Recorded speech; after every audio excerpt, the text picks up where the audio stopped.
Bismillahirrahmanirrahim. Alhamdulillahi rabbil alamin.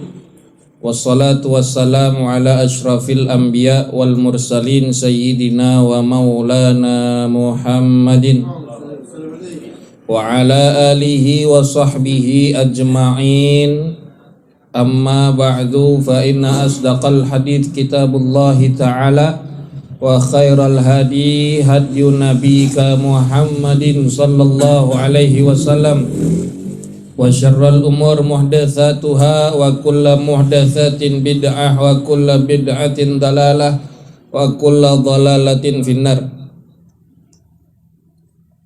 Jamaah, saudara-saudara yang mulia dan dimuliakan oleh Allah Subhanahu wa taala, mudah-mudahan hadirnya kita, duduknya kita senantiasa Allah taala sehatkan badan kita, Allah mudahkan urusan kita, Allah kabulkan hajat keinginan kita, Allah ampunkan dosa-dosa kita, dan menjadi harapan kita pulangnya kita dari tempat ini Allah berikan kita ilmu yang bermanfaat, yang mendatangkan keberkahan dunia akhirat kita. Amin Allahumma amin. Kita lanjutkan pembahasan kitab Bidayatul Hidayah karangan Al-Imam Al-Ghazali rahimahullah, semoga Allah merahmatinya, amin. Sampai pada adab-adab sholat. Bismillahirrahmanirrahim. Qala al-muallifu rahimahullahu ta'ala wa daman naf'a bihi wa bi'ulumihi fid dharaini amin. Qala radhiyallahu an adabus sholati fa idza faragta min taharatil hadathi wa taharatil khubuthi fil badani wath thiyabi wal makani wa min satril aurati minas surati ila rukbati fastaqbilil qiblata qaiman muzawijan baina qadamaika bihaitsu la tadummuha. Kita akan membahas adab atau terkait tata krama, cara-cara yang baik dan benar ketika kita melaksanakan sholat. Sholat yang merupakan ibadah yang paling utama kita sebagai hambanya Allah, yang mana perintah dari Allah Subhanahu wa ta'ala kita menjalankan sholat yang wajib yang 5 waktu. Tentunya tidak hanya sekedar kita mengerjakan kewajiban, tetapi di dalam melaksanakan itu semuanya ada kebutuhan kita terkait kita sebagai hamba kepada Allah Subhanahu wa ta'ala. Apa yang kita minta, apa yang kita mohonkan kepada Allah, dengan permintaan dan permohonan itu selayaknya kita hadapkan semuanya dengan penuh adab yang baik di hadapan Allah Subhanahu wa ta'ala. Maka tidak kurang-kurang Imam Ghazali mengajarkan secara jelas dalam kitab ini yang insya Allah akan kita bahas terkait adab-adab di dalam melaksanakan ibadah sholat. Berkata Imam Ghazali di dalam kitab ini, fa idza faragta, apabila kamu telah selesai min taharatil hadathi, dari bersucinya kamu dari hadas, baik hadas kecil maupun hadas besar. Menjadi hal yang penting sebelum kita melaksanakan ibadah, yaitu ibadah sholat, karena merupakan syarat sholat adalah kita suci dari hadas kecil maupun hadas besar, yaitu dengan kita berwudu atau dengan kita mandi wajib, mandi besar. Itu udah pernah kita bahas cara-caranya berwudu dan juga cara-caranya mandi. Maka suci dari hadas ini menjadi poin yang utama sebelum kita melaksanakan sholat. Sebab Nabi Muhammad sallallahu alaihi wasallam bersabda, la yaqbalullah salatan bighairi tahur. Tidaklah menerima Allah Subhanahu wa taala akan salat yang dikerjakan dalam keadaan tidak suci. Percuma salatnya kita, sia-sia salatnya kita yang kita lakukan jikalau kita dalam keadaan yang belum suci. Maka penting kita sucikan dulu, baik dari hadas kecil maupun dari hadas besar. Wa taharatil khubuthi, dan bersucinya juga kamu daripada najis. Ya, bersuci daripada najis, khubuth najis. Fil badani, pada badan kamu, wa thiyabi, dan pakaian kamu, wal makani, dan tempat kamu sholat. Kita lihat pakaian kita, badan kita, apakah masih ada najis yang nempel di badan kita. Jangan sampai masih ada najis di badan kita atau pakaian kita. Kita cek dulu, kita periksa dulu di badan atau di pakaian kita ada najis nggak, atau di tempat kita sholat. Yang berkaitan dengan makan sholah itu apa? Di dalam kitab Syarah Safinatun Najah dikatakan yang dinamakan makan sholah itu adalah mayulaki syai'an min badanihi au malbusihi, yaitu apapun yang menempel pada badan dan juga pada pakaian ketika kita sholat. Tempat yang nempel dengan badan kita di saat kita sholat itu tempat kudu suci daripada najis. Apa yang nempel? Nempel dengan kaki kita, tempatnya tuh. Nempel dengan tempat sujud kita, dengan ketika kita sujud tempatnya mana tuh? Itu kalau tempat itu masih ada najis, belum bisa kita pakai sholat. Bersihkan dulu, sucikan dulu daripada najis itu. Ya, jadi tempatnya tuh yang ketika itu nempel sama badan kita di saat kita sholat. Kalau umpama kita sholat nih, kita berdiri di sini, kalau di samping kita berdiri itu ada kotoran tai kucing, ya di situ nggak masalah. Yang penting yang nempel dengan badan kita, yang tempat kita injak, yang tempat kita sujud, ya itu yang nempel dengan badan kita. Kecuali kalau yang tadi di samping itu ada kotoran, ada najis itu dan terkena pakaian kita, ya apa yang kita bawa itu juga termasuk. Umpamanya kita ngelihat ada cicak belang-belang udah jadi bangke, kalau dibuang sayang, airnya ame Bang Nandi dimasukin ke kantong, dia sholat dah tuh, itu dia bawa bangke namanya, dia bawa najis, ya dia bawa najis dalam sholat dia tuh, ada bangke cicak belang-belang dia bawa, kagak sah sholatnya, ya. Agak bisa begitu. Biar katanya belang-belang tuh cicak. Atau laler-laler hijau banget itu kayak bacan. Dikantongin.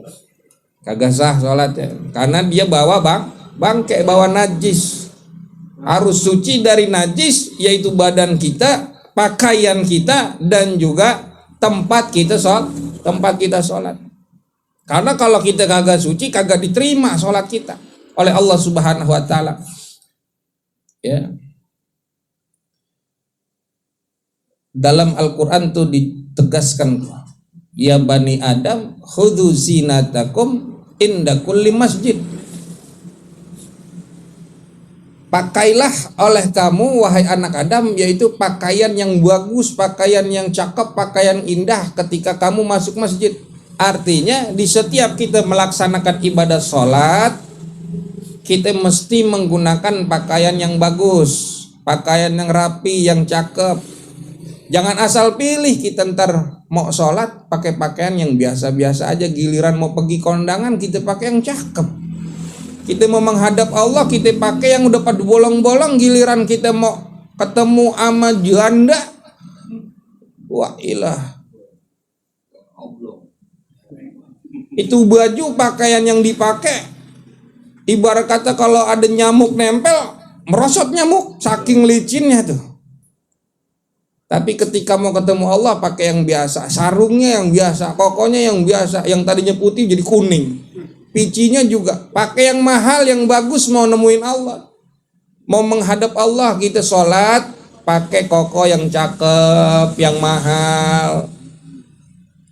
Ya bahkan disunahkan di dalam kitab Bidayatul Minnah, sarah daripada Khamsumi'ah sunnah min sunani sholah, itu yustahabbu lirrajul, disunahkan bagi orang ketika sholat itu menggunakan fi thawbain, yaitu dengan 2 helai pakaian, 2 lapis pakaian dia gunakan.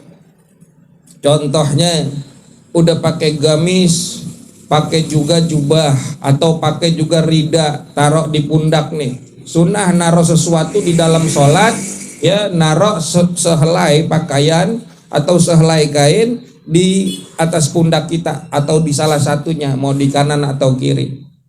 Itu bertanda atau berarti kita menggunakan fi thawbain. Yustahabbu lirrajuli an yusolliya fi thawbain, disunahkan bagi seseorang ketika dia sholat menggunakan 2 helai pakaian atau 2 lapis.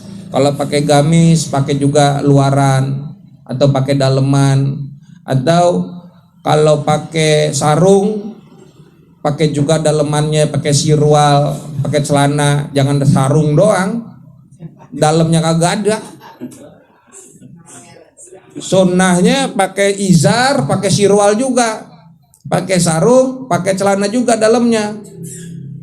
Ini untuk apa? Menjaga agar ketika nanti yang dikhawatirkan ketika kita sholat ada angin berhembus dengan kencangnya, ngablak itu warung. Iya, dilihat lebih jidondong itu, kan khawatir begitu. Ya pakai 2 lapis gitu ya, pakai 2 lapis. Kalau ini kita pakai jas, pakai daleman, pakai kaos, pakai jas, sarung ada sirwal, ada celananya gitu. Atau pakai gamis, pakai jubah lagi. Atau pakai gamis, dalamnya ada kaos oblong, kaos dalam gitu. Ya, sunnah itu. Ya. Khawatir kan tadi begitu. Kalau cuman pakai kaos 1 helai ketika kita lagi sholat, lagi sujud, angin atau ketarik nih kaos kita, kelihatan celengan semar tuh. Kalau iya kan begitu. Dia sujud, dia celana ini ketarik. Ya, tuh celengan semar, lubang koin dingdong tuh, koin dingdong. Kulit buku. Ya, itu yang dikhawatirkan. Makanya pakai 2 helai pakaian. Atau 2 lapis, sunnahnya itu. Dan juga sunnah buat kita itu di dalam atau ketika hendak melaksanakan sholat sebelumnya kita bersiwak. Sunnah gitu bersiwak. Kemarin udah dibahas tuh ya, adab-adab ketika kita akan melaksanakan sholat, sunnah kita bersiwak. Wa min satril aurati, dan dari menutup aurat, minasurrati ila rukbati, dari pusar sampai lutut. Bagi kaum laki, bagi kaum perempuan, jami'ul badan, seluruh badan, illa kecuali wajah amat telapak tangan bagi perempuan. Kalau orang laki yang wajib di antara pusar sama sampai lutut. Ya, sekadar wajib, cuman yang namanya adab kita tutup. Ya, semua badan kita. Ya, artinya menjaga adab kita di hadapan Allah Subhanahu wa taala. Emang yang wajib memenuhi haknya Allah di antara pusar sama lutut. Cuman kan kalau misalkan kita cuma nutup itu doang kan rada pantes. Ya ke atasnya ngablak, ke bawahnya kebuka. Cuman kalau mau nemuin yang lain tadi, nemuin raja, nemuin pemerintah, kita cakep pakaiannya. Tuh. Itu aurat kita tutup. Kalau aurat udah ketutup, fastaqbilil kiblata, maka menghadaplah kamu ke arah kiblat, qaiman, dengan berdiri. Berdirinya seseorang di dalam sholat itu wajib karena merupakan rukun sholat itu al-qiyamu fil fardhi lil qadiri alaih, berdiri pada sholat fardu atau berdiri pada sholat wajib bagi yang mampu. Kalau kagak mampu gimana?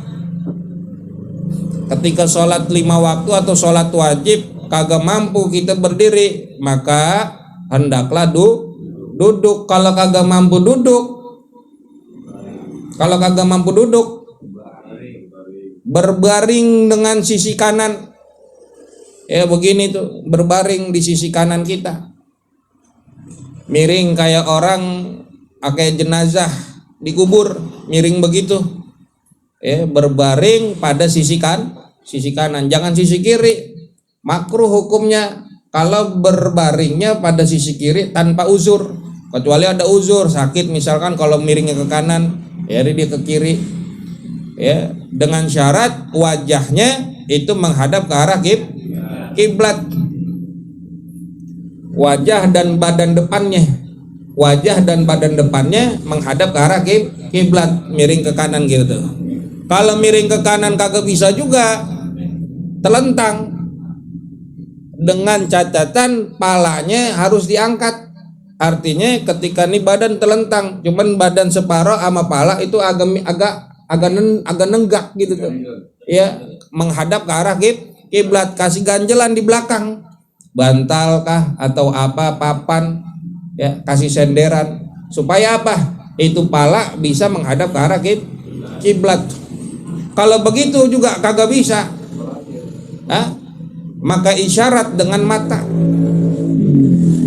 Ya, isyarat dengan mata. Umpama orang kecelakaan, nubruk kontainer, semua kagak bisa bergerak, mata masih bisa ngelihat, kuping masih bisa dengar, otak bisa bekerja, masih tetap kudu wajib sholat.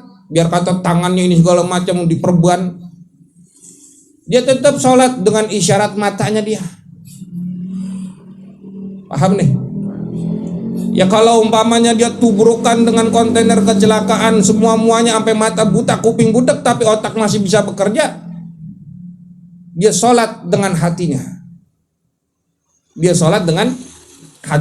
Itu masih diterima. La yang kusuh min ajrihi syai', nggak ngurangin sesuatu apapun tuh, pahalanya masih dapat. Dia sholat, ya, dengan dia hanya berniat di dalam hati.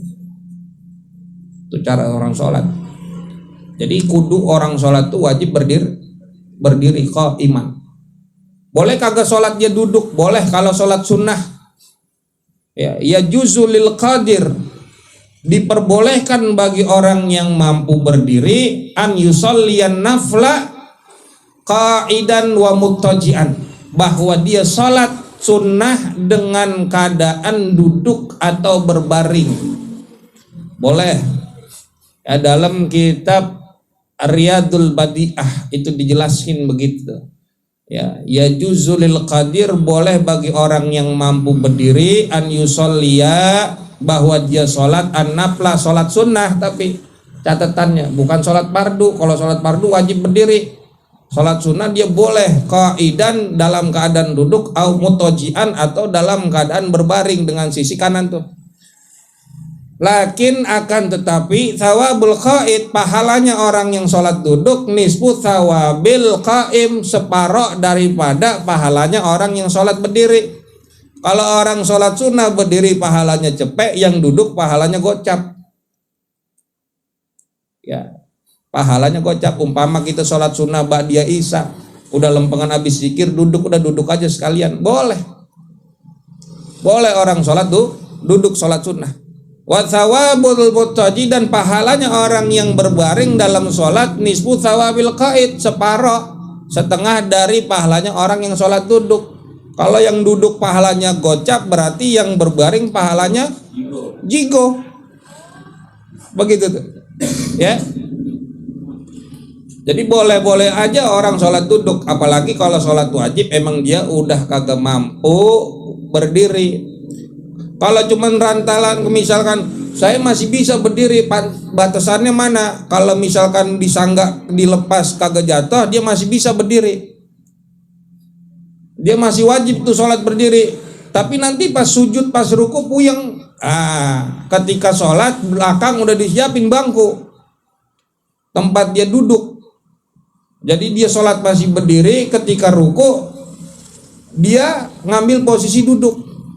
Sujud juga begitu, dia ngambil posisi duduk, kecuali emang di papah, disenderin juga, dilepas, jatuh juga, namanya udah kagak mampu berdiri, nggak mampu berdiri, dia boleh duduk sholatnya.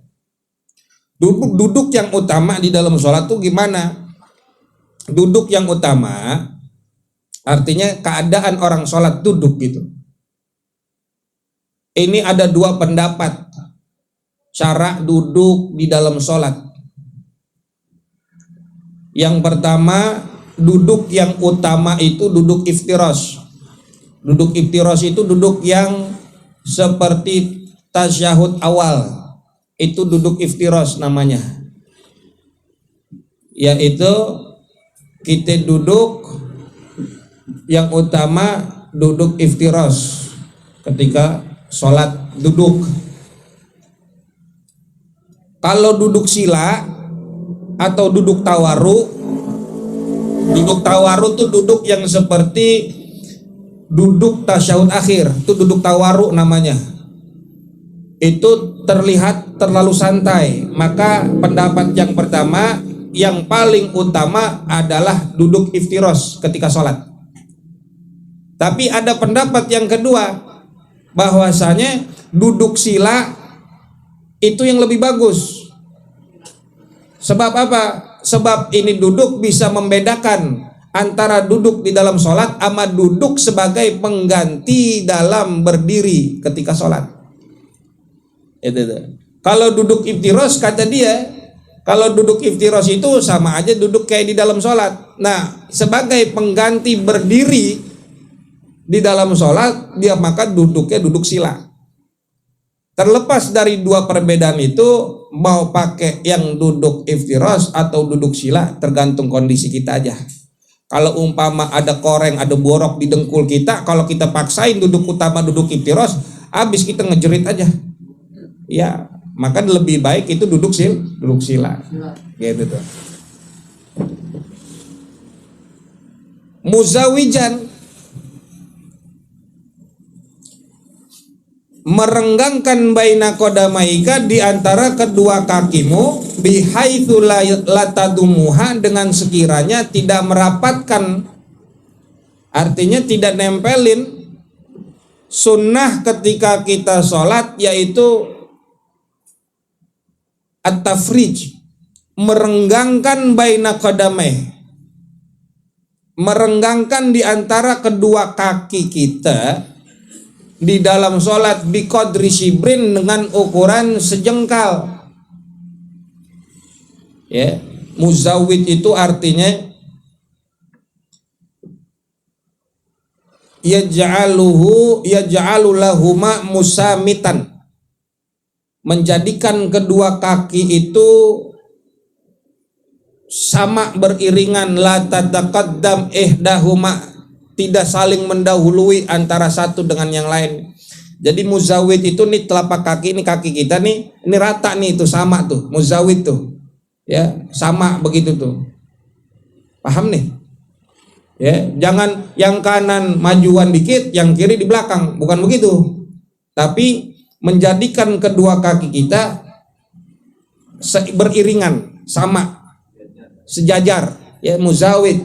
Atau dalam kitab lain nas ini ditulisnya murawihan, yaitu yang artinya ada itisa, ada jarak, biqadri shibrin, dengan ukuran sejengkal. Ya, shibr itu adalah mabaina tarfail khinsar wal ibham, yaitu di antara ujung kelingking dengan jempol, dengan ibu jari. Jadi jaraknya sejengkal. Ini kaki kanan, ini kaki kiri. Nah, ini jarak ini sejengkal nih. Bihaitsu la tadumuha, dengan sekiranya tidak merapatkan. Kalau rapat hukumnya makruh. Dirapetin begini kaki kita, kaki kanan sama kaki kiri ditempelin, hukumnya makruh. Maka dikasih jarak sejengkal. Jangan lebar-lebar. Lu mau sholat apa mau jadi kiper kalau mau lebar-lebar? Iya. Lah yang begitu kan kita lihat sekarang ada aja yang lah itu dia sholat sampai ngangkang begitu ngablak. Kagak, biar adem, angin lewat, adem. Ya. Muzawijan baina qadamaika bihaitsu la tadummuha. Wastawi qaiman, dan kemudian berdiri tegak. Tegak sejajar dalam keadaan berdiri. Wastawi itu tegak begini tuh. Ya, agak boleh doyong. Ya. Apalagi nyantai banget tuh kayak mandor sholat. Tegak gitu, tegap gitu tuh. Dengan sunnahnya itraqur ra'si qalilan, mencondongkan kepala sedikit ke arah tempat sujud. Ini tegak gini nih, atas kita nih pala nih agak miring, agak biar apa? Mata kita selalu memandang ila maudhi sujud, tempat sujud kita. Itu bisa ada manfaatnya buat kita supaya kita lebih khusyuk dalam sholat. Li'annahu aqrabu lil khusyuk. Dengan kita mencondongkan kepala kita sedikit ke arah tempat sujud, itu lebih cepat, lebih dekat kepada kita mendapatkan kekhusyuan di dalam sholat. Paham tuh? Ya. Dan itu maknanya tawadu, rendah diri, tazallul. Dengan kita condongkan kepala kita sedikit, dengan kita berdiri tegap, cuman pala agak miring ke arah tempat sujud, mata kita pandangannya. Itu tuh. Salat begitu, jangan dangak lu salat. Mau ngapain salat dangak? Ya. Atau begini aja, turunin dikit pala kita. Ya, agak nunduk gitu. Itu tanda-tandanya tawadu. Ya, yaitu merendahkan diri kita di hadapan Allah Subhanahu wa taala. Sunnah mencondongkan kepala, itraqur ra'si. Qalilan, tapi ya sedikit. Jangan sampai bawah banget. Jangan banyak-banyak, jangan terlalu nunduk, dikit aja gitu. Biar mata ini sekiranya pandangan mata kita biar enak melihat tempat sujudnya. Kalau tegak ini kan lihat tempat sujud begitu jadi itu. Iya. Iya. Lama-lama jereng mata lu. Ya tundukin dikit gitu. Biar enak melihat tempat sujudnya. Tsumma qra' qul a'udzu birabbin nas. Kemudian bacalah oleh kamu yaitu surat An-Nas. Tahassunan, dengan niatan sebagai perlindungan biha dengan surat An-Nas itu minasyaitonir rajim, dari setan yang terkutuk. Kita minta kepada Allah dengan wasilah ya istihsan, ada perbuatan baik di sini. Kita baca surat An-Nas dulu sebelum kita ucap takbir, sebelum kita ucap niat, kita baca dulu tuh qul a'udzu birabbin nas sampai selesai ya, dengan tujuan tadi tahassunan, minta perlindungan dari Allah Subhanahu wa taala agar jauh daripada godaan setan. Iya. Lah kita lagi bengong aja setan bisa godain kita. Kita lagi bercanda setan bisa godain kita. Nah, kita ini lagi ibadah jangan sampai juga setan godain kita. Ya, biar jauh daripada godaan setan, maupun setan yang berbentuk jin maupun setan yang berbentuk manusia. Iya, minta gitu. Dengan wasilah baca surat An. Kemudian disunahkan juga ayat fulah, meludahnya orang tuh ke an yasarihi, ke sebelah kirinya salasan 3 kali biduni rikin, tanpa keluar air ludah. Itu ya. Sunnah ketika kita hendak melaksanakan sholat, setelah kita baca surat An-Nas itu kita meludah ke kiri 3 kali biduni rikin, tanpa bebasahan, tanpa ludah, tanpa air liur, belah kiri. Cuy. 3 kali tuh. Habis itu baca a'udzubika qul a'udzubika rabbi ayahdurun, itu depannya gimana? Rabbi a'udzubika min hamazati syayatin wa a'udzubika rabbi gimana Ustaz Ipul? Iya ayahdurun. Depannya tadi gimana sih, lupa. Rabbi a'udzubika min hamazati syayatin. Ya gitu. Tuh ya. Amalan kita ketika kita hendak sholat, kita meludah ke sebelah kiri, kemudian kita baca tuh doanya. Rabbi a'udzubika min hamazati syayatin wa a'udzubika rabbi durun. Apal tuh? Ya. Cari dah tuh ya, di Google ada, di Quran itu ayat Quran. Rabbi a'udzubika min hamazati syayatin wa a'udzubika rabbi durun. Baca 3 kali. Ya, itu amalannya tuh. Biar kita jauh daripada was-was juga. Ya, agak mikirin janda lagi sholat. Ya. Bisa tuh baca itu ya. Bahkan malah kata ulama, apa kata Imam Ghazali, itu disunahkan juga dipakai buat dibaca yang lain, yaitu dipakai di saat doa wudu. Kalau kata Imam Ghazali, likulli amrin dzibalin, setiap perkara yang penting, ibadah kita, mau haji, mau berjima, kita baca itu dulu tuh. Ya kita ngeludah ke kiri, 3 kali. Rabbi a'udzubika. Tadi gimana? Rabbi a'udzubika min hamazati syayatin wa a'udzubika rabbi durun. Tuh baca tuh. Mau berjima, mau berhubungan badan kita sama istri kita, mau kita bertayamum, mau mandi wajib, mau kita menyembelih hewan kurban, atau mau apapun yang bentuknya ibadah, kebaikan, supaya kita jauh daripada itu setan, godaan-godaannya sama yang lain-lain tuh temennya dia pada. Kita beludah ke sebelah kiri dan baca doanya, Rabbi a'udzubika min hamazati syayatin wa a'udzubika rabbi durun. Ya Allah, aku minta perlindungan kepadamu dari godaan-godaan dia tuh, godaan-godaan setan. Wa a'udzubika rabbi durun, dan daripada kedatangannya atau kehadirannya setan. Aku minta perlindungan kepadamu ya Allah. Tuh kalimatnya, baca, amalin bacanya tuh. Wa ahdir qalbaka, dan hadirkan oleh kamu qalbaka akan hatimu, ma anta fihi, apa-apa yang ada pada dirimu. Artinya bersamaan dengan apa yang kita ucap, bersamaan dengan apa yang kita lakukan. Nah, ini namanya kehusyuan di dalam sholat, dengan kita menghadirkan hati kita sesuai dengan apa yang kita lakukan. Jadi yang namanya khusyuk dalam sholat itu bukan kita mikirin surga neraka. Kalau kata Imam Romli, di dalam sholat yatafakkar, dia berpikir ya fi umuril akhirah, perkara-perkara akhirat seperti surga dan neraka. Ini hukumnya makruh, kagak boleh. Ya, jauhin ketika lagi sholat, jangan sampai kita mikir yang lain-lain. Biar khusyuk bagaimana? Khusyuknya orang itu dia di dalam hatinya itu apa yang dia baca dia ngikut. Contoh, dia baca Fatihah, Bismillahirrahmanirrahim. Jadi yang menghadirkan dia punya hati ini ikut baca romananya tuh, baca yang tadi, dia paham, dia kebayang tulisan ba-nya, dia kebayang tulisan sin-nya, kasrohnya.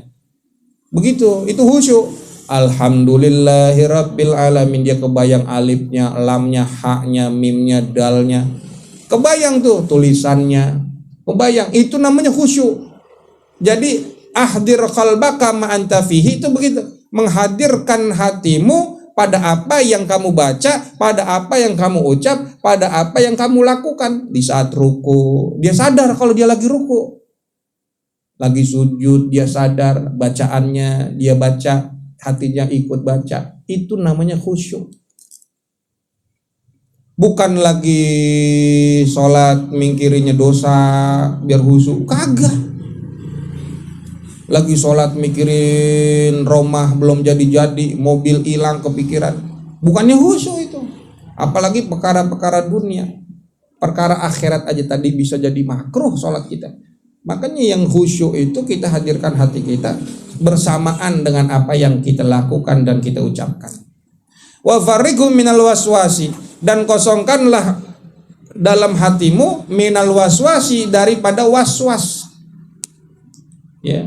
Wanzur, dan lihatlah dan ingatlah baina yadai, baina yaday man takum, di antara atau di depan siapa engkau berdiri. Ini yang mesti kita ingat. Di depan siapa kita lagi berdiri. Dalam keadaan sholat kita menghadap siapa. Waman tunaji, dan kepada siapa kamu bermunajat, yaitu kepada Allah Subhanahu wa ta'ala. Kosongkan hati kita daripada was-was, dari kebingungan, kegelisahan. Kita mesti sadar, kita ingat di depan kita lagi berdiri menghadap siapa. Kita berdoa, kita sholat di depan kita bermunajat kepada siapa. Wastahi, dan malulah kamu antunajia, bahwa kamu bermunajat maulaka kepada Tuhanmu biqalbin ghafil, dengan hati yang lalai. Wasodrin mashunin biwaswasid dunia, dan hati yang terisi penuh dengan waswas terhadap dunia. Malu kita kalau hati kita masih berpaling di saat sholat selain Allah. Malu kita kalau di saat sholat hati kita masih mikirin dunia. Dibawa perasaan malu nih. Pantas apa kagaknya kita lagi sholat, hati kita malah mikirin yang lain. Kita lagi bermunajat, lagi berbicara, lagi doa, kita minta di hadapan Allah, tapi kita mandangnya yang lain. Kalau ada orang minjem duit sama kita, minta duit, ngomong nih sama kita, cuman palanya ngadepnya kayak yang lain. Bang, bagi duit bang. Ini kita di depan, kita di depan dia. Ya. Orang itu di depan kita. Nih orang lagi ngeliat kita, tapi orang kita nih ngeliatnya yang lain. Pantas apa kagak? Kagak pantas. Ya kagak dikasih. Kita minta duit ke orang tua ngeliat kita, tapi kita ngeliatnya ke yang lain, ngeliatnya ke HP. Kita lagi ngomong sama orang tua marah. Sebab apa itu? Ya kagak pantas. Kita lagi minta, tapi mata kita memandang yang lain. Begitupun kita lagi sholat, apakah kagak malu? Hati kita masih lalai, hati kita masih terisi sama dunia. Buang tuh was-was terhadap dunia. Orang tadi mikirin sorga sama neraka aja masih salah, masih makruh. Di saat sholat mikirin neraka, sampai nangis sek-sekan takut diseksa di neraka, itu masih makruh. Ya, kita kudu sadar, kudu ingat kita lagi di depan siapa. Kita lagi berhadapan, kita berdiri di hadapan Allah Subhanahu wa ta'ala. Wa khabaiti syahawat, dan hati yang terisi penuh daripada keburukan-keburukan syahwat. Ya, hawa nafsu nih di dalam diri kita, kepengenan kita segala macam nih ada. Lagi sholat masih ngebawa itu semuanya, simpan dulu dah, buang dulu, pinggirin. Kita sholat dikosongin hati kita daripada perkara dunia. Bagaimana caranya? Tadi tuh, ya, kita hadirkan hati kita. Ahdir qalbaka ma anta fih. Hadirkan hatimu pada apa yang sedang kamu hadapi, apa yang kamu ucapkan, apa yang kamu lakukan. Biar sadar kita lagi sujud-sujud, sadar lagi ruku-ruku gitu. Paham? Ya. Wa'lam annallaha ta'ala muttali'un ala sariratika, dan ketahuilah oleh kamu annallaha, sesungguhnya Allah Subhanahu wa ta'ala, muttali'un, melihat, ala sariratika, terhadap rahasiamu. Apa yang kita sembunyiin, Allah tahu semuanya. Allah ngelihat semuanya. Wa nadhirun ila qalbika, dan Allah juga melihat kepada hatimu. Yang tersembunyi sampai yang di dalam hati kita, yang kita umpet-umpetin, Allah semuanya tahu. Jadi jangan pakai ada di dalam hati kita perkara-perkara tadi selain Allah. Kita sholat menghadap Allah Subhanahu wa ta'ala, pinggirin dulu biar kita khusyuk. Kalau kita lagi sholat, fa inna ma yataqabbalullahu min sholatika biqadri khusyu'ika wa khudu'ika wa tawadhu'ika wa tadarru'ika.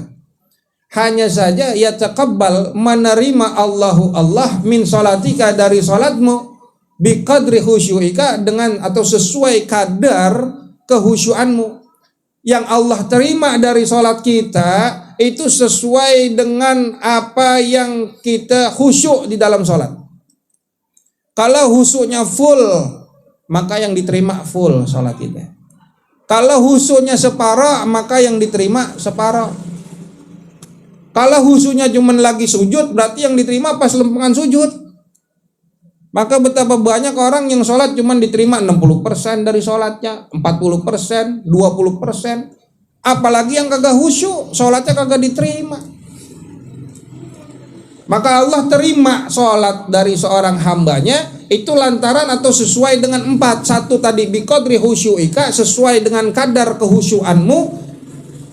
Apa itu khusyuk? Khusyuk itu hudurul qalbi, hadirnya hati. Hadirnya hati ketika sholat itu khusyuk namanya.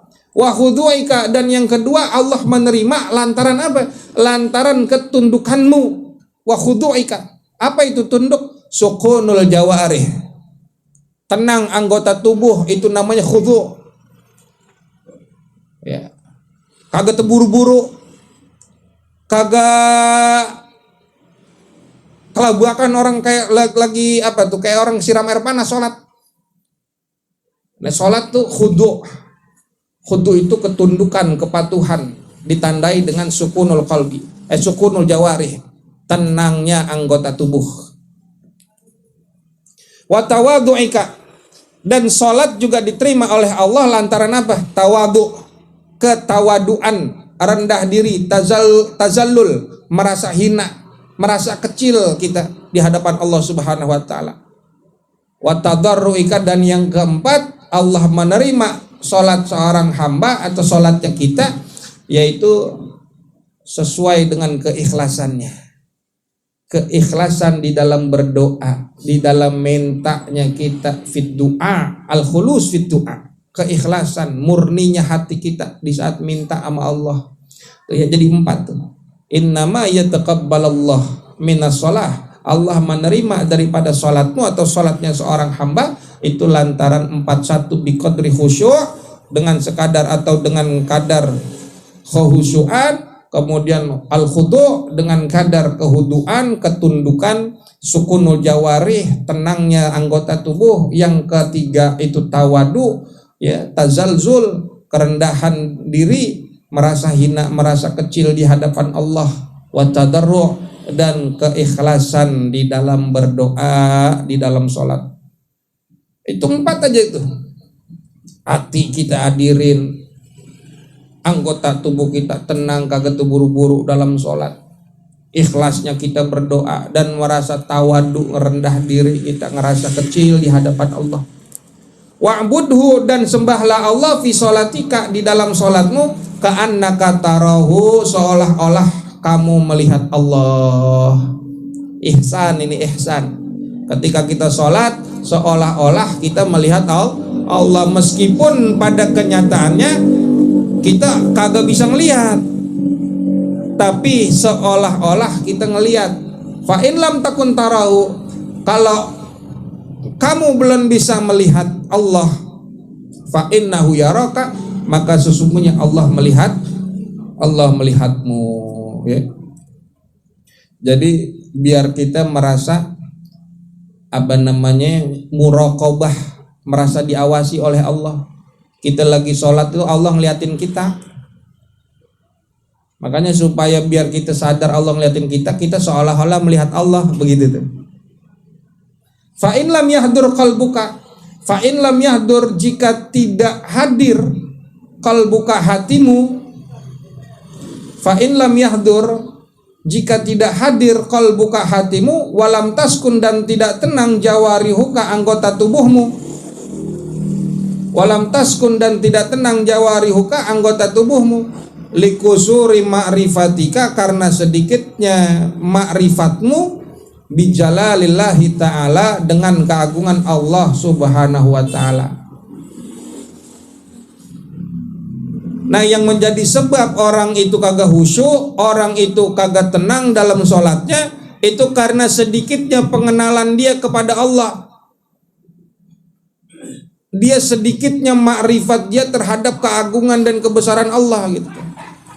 Kalau dia paham Allah itu Allah maha besar, maka dia merasa kecil di hadapan Allah ketika sholat. Dia tadarru', dia tawadu, dia dia kemudian khudu' dan juga khusyuk di dalam sholat. Nah, yang menyebabkan orang kagak bisa hadirin hatinya itu kan tadi lantaran dia tidak atau belum mengenal Allah sesungguhnya. Faqaddir, maka perhitungkanlah olehmu, anna rajulan sholihan, sesungguhnya ada orang soleh. Perhitungkanlah olehmu atau perkirakanlah olehmu, anna rajulan sholihan, sesungguhnya ada orang yang soleh, min wujuhi ahli baitika, dari kalangan anggota keluargamu atau ahlil bait, ya. Penghuni rumahmu, dari kalangan penghuni rumahmu, yanzuru, melihat dia, ilaika, kepadamu, yanzuru, melihat dia, ilaika, kepadamu, liya'lama, supaya dia mengetahui, kaifa sholatuka, bagaimana sholatmu.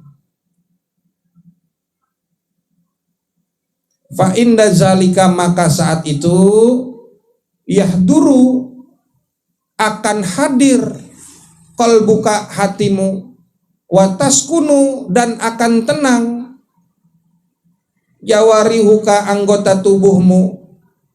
Tuh, begitu. Kalau tadi kita kagak bisa khusyuk, kita kagak bisa tenang lagi sholat, coba dah kita lagi sholat, ada orang soleh dari keluarga kita atau dari kenalan kita yang zuru ilaika, ngeliatin kita, ngeliatin kamu lagi sholat, liya'lama kaifa sholatuka, supaya dia mengetahui bagaimana sholatmu. Lempengan situ baru dah. Fa inda zalika, maka saat itu juga karena ada yang ngeliatin kita, karena ada yang ngeliatin kita lagi sholat, yahduru qalbuka, kita bisa khusyuk dah tuh di situ tuh. Hadir hati kamu, wataskunu jawarihuka, dan tenang pembawaan kamu dalam sholat. Kalau kita sholat, di depan kita ada guru kita aja tuh, iya, dirinya bener banget, sujudnya, bacaannya yang panjang dia baca. Apalagi sholatnya di belakang ada mertua, jadi makmum, baca Yasin dia rakaat pertama, rakaat kedua surat Ar-Rahman. Loh, biar dikata emang mantu gua kagak ada yang lain, mantu idaman, mantu favorit. La ilaha illallah. Itu lantaran apa? Karena ada orang yang merhatiin kita. Ada bapak kita, ada bini kita, kita sholat khusyuk banget. Karena ada yang ngeliat kita. Biar kata tuh orang kayaknya kagak ngeliat, sebenarnya cuman ada di samping kita, dia tahu kita sholat. Apalagi orang yang pengen tahu ngeliat kita sholat, itu bener banget sholatnya itu. Bisa khusyuk di situ. Bisa nggak? Bisa. Sholat depan guru. Kita kalau berdiri depan guru aja bisa begitu. Sebagai murid, begini aja.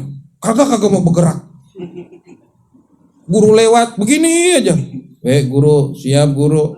Kenapa lagi sholat kagak bisa begitu? Duduknya kita kagak bisa geser sedikit, ada guru. Duduk begini, diem aja. Mau nyalain rokok aja, kagak mau dia. Depan guru, iya. Kakinya sampai kesemutan.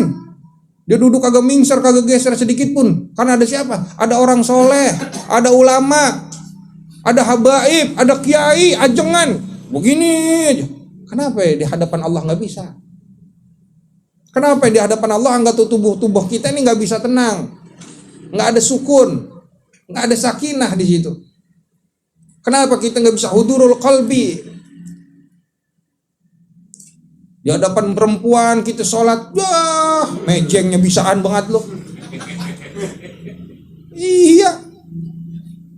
Ya. Pengen dikata, emang laki gua ya soleh banget. Laki gua nih yang bisa bawain gua ke sorga. Bininya kagak ada, buruk. Sholat pakai oblong doang sholat. Ada bininya, wah pakai sorban, digubet, pala digubet. Bocor kali 12 jahitan. Iya. Kalau di hadapan orang kita bisa begitu tuh. Kenapa di hadapan Allah nggak bisa? Tsummarji, kemudian kembalilah ila nafsika, kepada nafsumu, kepada dirimu. Tuh pikirin tuh, begitu katanya. Wakul, dan katakanlah kepada dirimu ini nih, ya nafsasu, wahai diri yang buruk, nafsu yang buruk, nafsu yang jelek. Ala tastahi, apakah kamu tidak malu?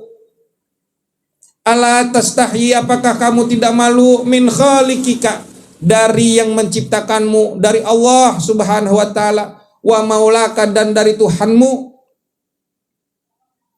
Gak malu kita sama Allah. Di hadapan orang kita bisa.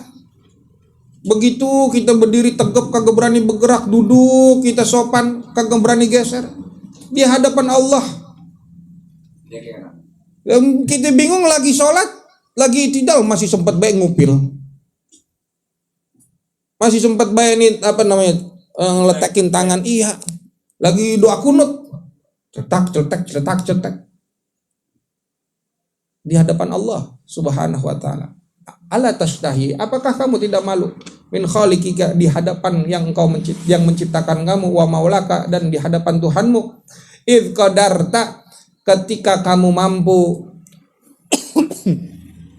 Idh qadarta, ketika kamu mampu.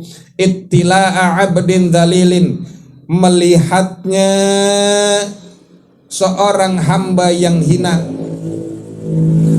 Melihatnya seorang hamba yang hina. Min ibadihi, dari hamba-hambanya Allah. Alaika, kepada dirimu. Itu kita bisa tuh ya, ngarepin penglihatan orang ngelihat hambanya Allah, makhluknya Allah yang hina, yang kecil sama kayak kita.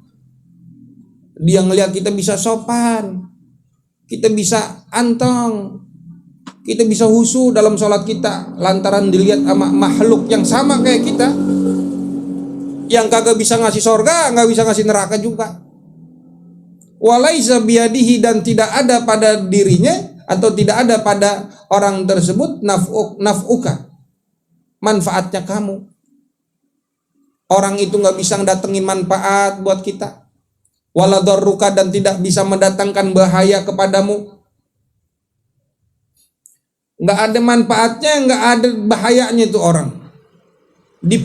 Dinilai sama dia kagak ada untungnya. Apakah lagi sholat kita khusyuk dinilai sama orang yang soleh, sholat kita bagus, itu bisa masuk surga? Belum tentu. Kalau dinilai sama dia sholat ente berantakan banget, apakah itu membahayakan kita? Belum tentu. Ada orang sholat lagi ngangon kambing, dia sholat, itu nggak ada orang apa, nggak ada siapapun, mana ada kambing dia doang itu. Dia sholat 20 rakaat dia sholat. Apakah ketika dia sholat dia ngarep dipuji sama kambing-kambing dia? Apakah dia ngarep itu lagi sholat diliatin aja sama kambing? Kagak. Itu dia bisa. Artinya kagak ada pamer, kagak ada riak, kagak pengen dinilai sama orang. Maka kata Nabi, layak mulu imanul mar'i hatta yaranas kala ba'ir. Tidak akan sempurna keimanan seseorang kecuali sehingga sampai orang tersebut melihat orang lain itu sama kayak onta, sama kayak kambing. Ane sholat di hadapan ente nggak bisa nilai dengan penilaian ente, ane masuk surga atau masuk neraka, enggak.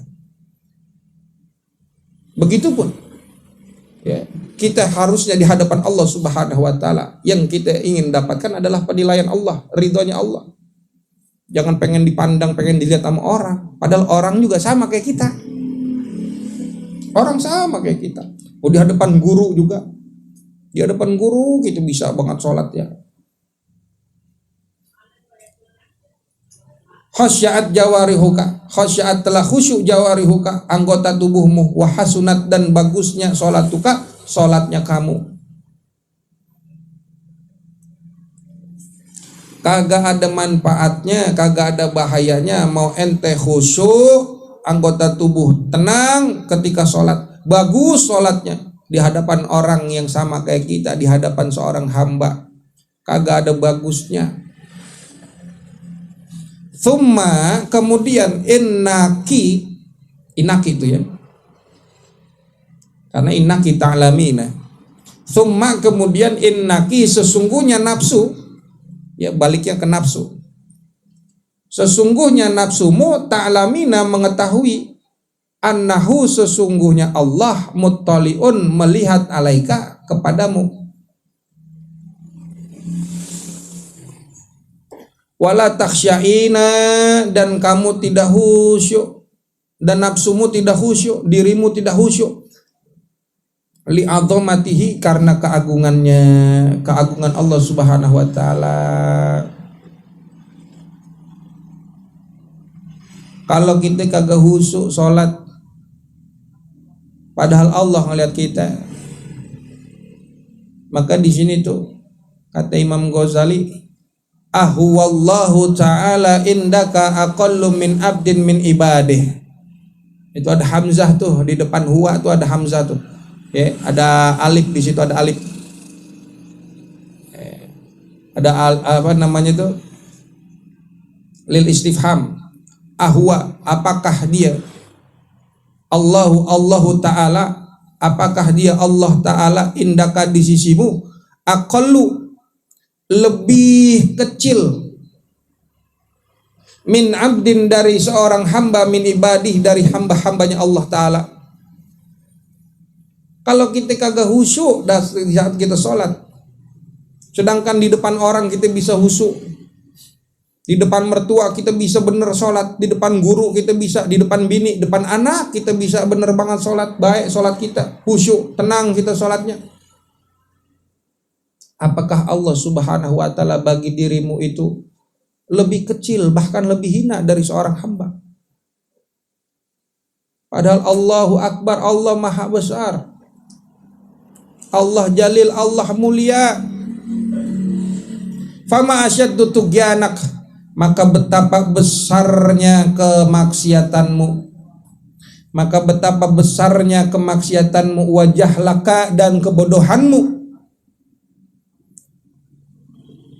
Bodoh kita kalau depan orang kita bisa bener sholat, tapi kalau orang itu pada kagak ada, kita sendirian memburu-buru sholat, itu di hadapan Allah Subhanahu wa ta'ala. Bodoh kita, zolim kita. Sungguh itu kemaksiatan yang besar bagi kita. Ma'a'zama adawatak, betapa besarnya pengkhianatanmu linafsika terhadap dirimu. Betapa besarnya pengkhianatanmu linafsika terhadap dirimu. Fa'alij, maka obatilah qalbaka akan hatimu. Tuh, kalau udah begitu berarti yang sakit hati kita.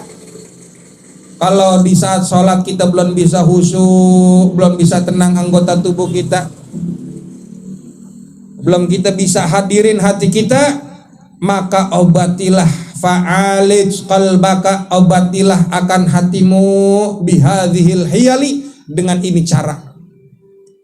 Bihadhil hiyali, dengan ini cara. Fa'asahu, mudah-mudahan hatimu, an yahdura, akan hadir ma'aka bersamamu, fi sholatika, di dalam sholatnya kamu.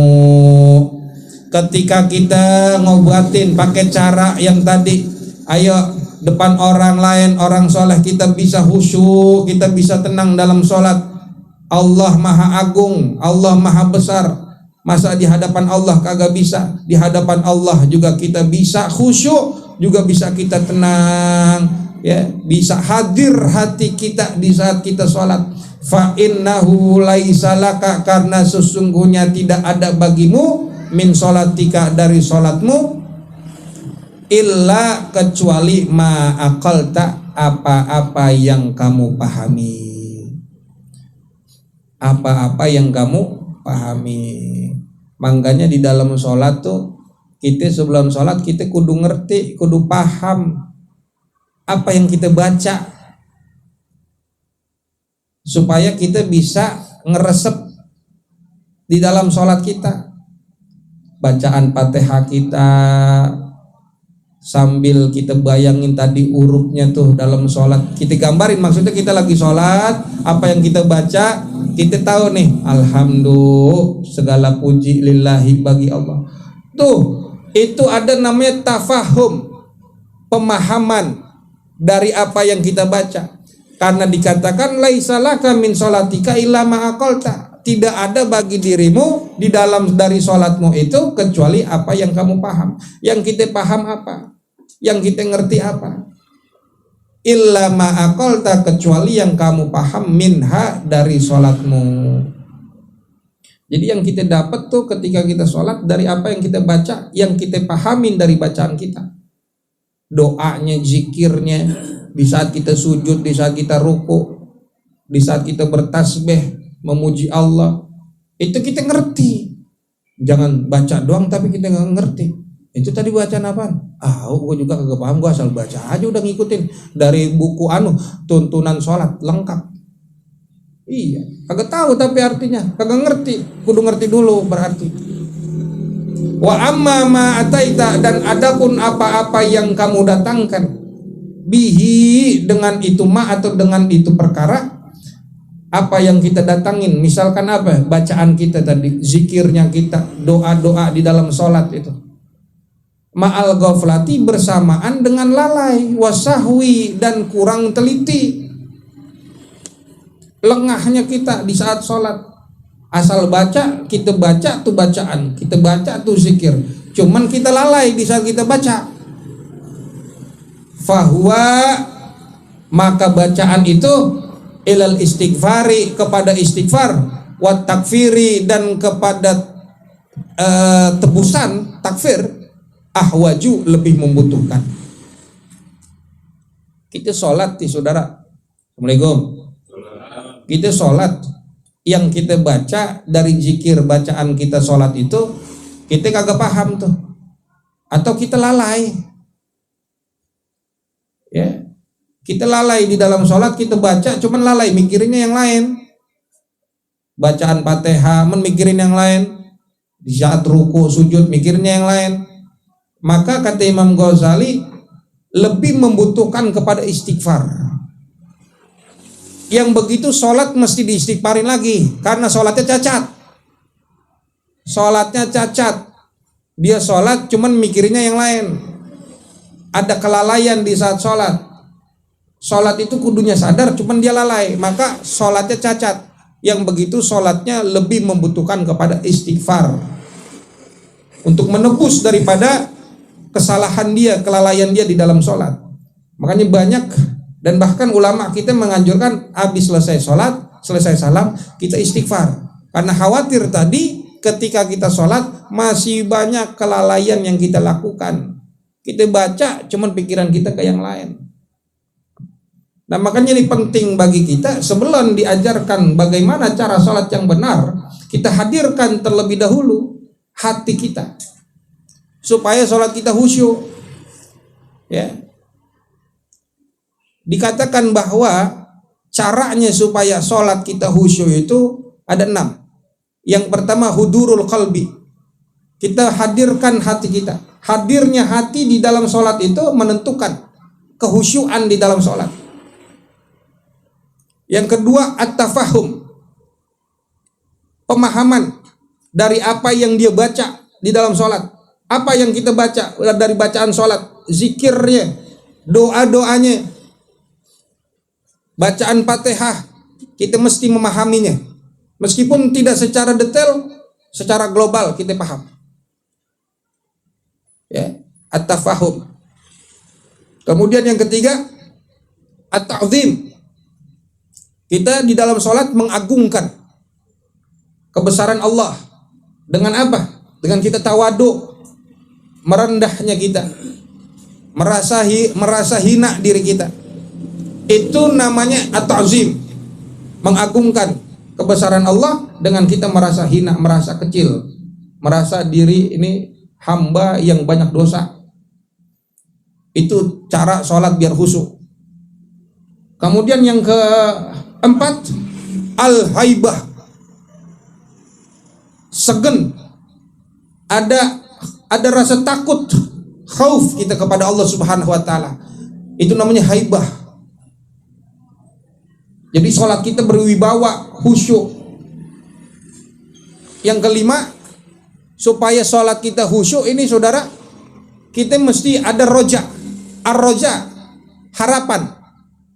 Apa yang kita harap di hadapan Allah. Saat itu kita bermunajat kepada Allah. Kita sampaikan semua harapan kita. Kita bawa. Itu namanya ar-roja. Harapan kita apa? Supaya kita cepat berjumpa dengan Allah. Itu roja.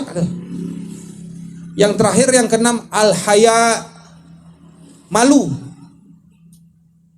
Merasa diri banyak kurang, merasa diri banyak dosa, banyak salah. Jadi bawa perasaan malu. Kayak kita ketemu orang gede, orang banyak duit, kita ngelakuin kesalahan sedikit, dipanggil sama tuh orang, ada kita punya perasaan malu untuk bertemu orang tersebut. Itu namanya malu. Bagaimana kita yang sehari-hari ngelakuin dosa, ketika sholat lempeng aja udah begitu, kagak ada perasaan malu, padahal habis ngelakuin dosa. Itu bawa perasaan malu kita. Apalagi tadi kita sholat di hadapan orang kita bisa khusyuk, kenapa di hadapan Allah nggak bisa? Ada orang yang lihat, ada guru yang ngelihat, ada mertua yang ngelihat, ada bini yang ngelihat, ada anak yang mantengin kita lagi sholat, kita bisa khusyuk biar dapat penilaian orang tersebut. Kenapa kita nggak bisa khusyuk di hadapan Allah? Supaya kita dapat ridhonya Allah Subhanahu Wa Taala. Jadi itu cara 6 trik supaya sholat kita khusyuk. Yang pertama tadi hudurul qalbi, hadirnya hati, kemudian tafahum, pemahaman dari apa yang kita baca, apa yang kita lakukan, ya, rukuknya kita, sujudnya kita, bacaannya, at-ta'zim, kemudian kita mengagungkan Allah Subhanahu Wa Taala dengan diri merasa hina, ya, dengan diri merasa rendah. Kemudian yang keempat al-haibah, ada rasa segan, ada ketakutan kita di hadapan Allah. Kemudian yang kelima ar-raja, ada harapan. Dan yang keenam al-haya, rasa malu kita di hadapan Allah, merasa diri banyak kurang, banyak dosa di hadapan Allah Subhanahu Wa Taala. Maka dengan ini mudah-mudahan adab-adab ini, ya, di awal-awal kita bisa melaksanakan sholat dengan baik, memperbaiki sholat kita yang selama ini kita lakukan dengan adab-adab yang benar di hadapan Allah Subhanahu Wa Taala. Fa idza hadara qalbuka fala tatrukil iqamata wallahu a'lam bisawab bisiril Fatihah.